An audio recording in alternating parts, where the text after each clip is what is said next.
This is video number 78, and the title is Fishing with Dennis. I rarely mention Dennis in these stories. The reason is that he never wanted to do any hunting and only fished with me twice. He was a really good baseball player. He got accepted to college partly because of his baseball skills.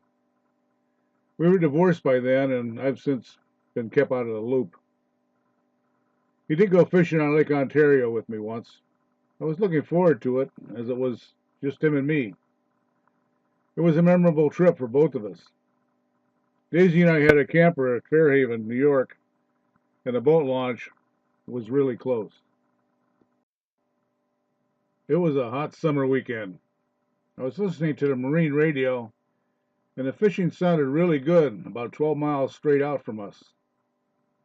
We launched the boat, and when Dennis got in, I asked him to pull up the bow rope and just lay it on the raised fishing deck.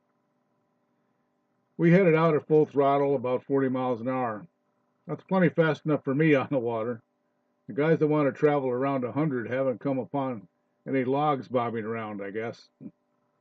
They're tough to spot at 40, let alone 90 or 100.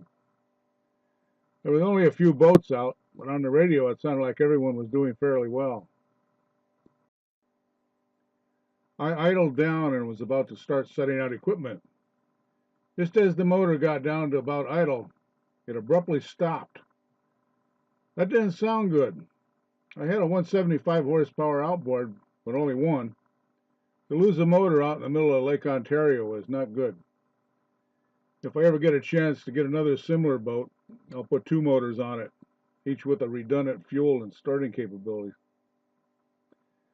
I hit the raise lower toggle switch to raise the motor. The servo motor strained. The outboard would not tip up. I looked up at the casting deck, and there was no bow rope. Apparently, the wave action off the bow caught the slack in the bow rope and pulled it over the side. It didn't present a problem until I slowed down, and then the rope got pulled into the prop. I reached over the bow, and sure enough, the bow rope was running straight down, and it was banjo string tight. I cut the rope close to the hook, and then tried to raise the outboard again.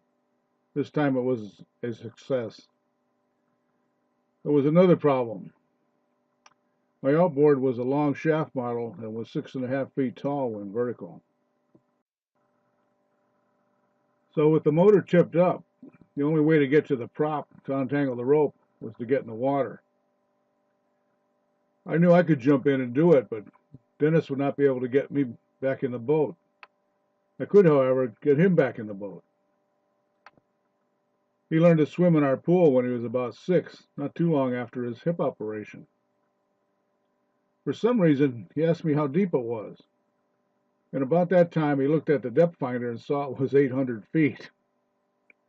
He said he didn't swim that good. So, plan B. We finally decided that he would wear a life jacket and lay on the motor with me holding his feet.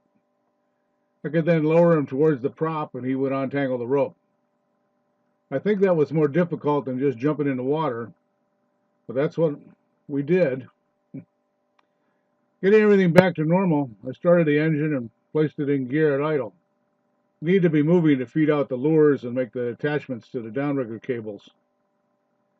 I have reels with counters on them and played out the first lure at about 125 feet. I then connected the line to the release and attached it to a cable. As I was playing out the second lure, I heard a very strange noise and saw two large green splotches go by on top of the water. I turned around and Dennis dove for the side of the boat, and there was that noise again and another green splotch. He was seasick, big time.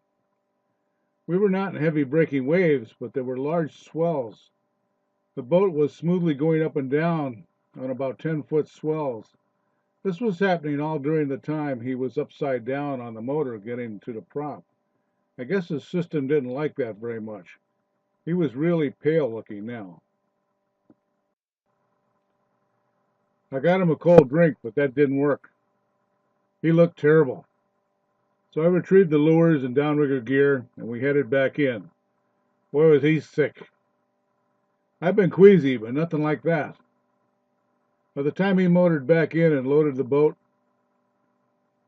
and got back to the camper, he was just plain white and not sweating. I turned on the AC and made a quick drive to the local store. I bought an Igloo water cooler and a bag of ice.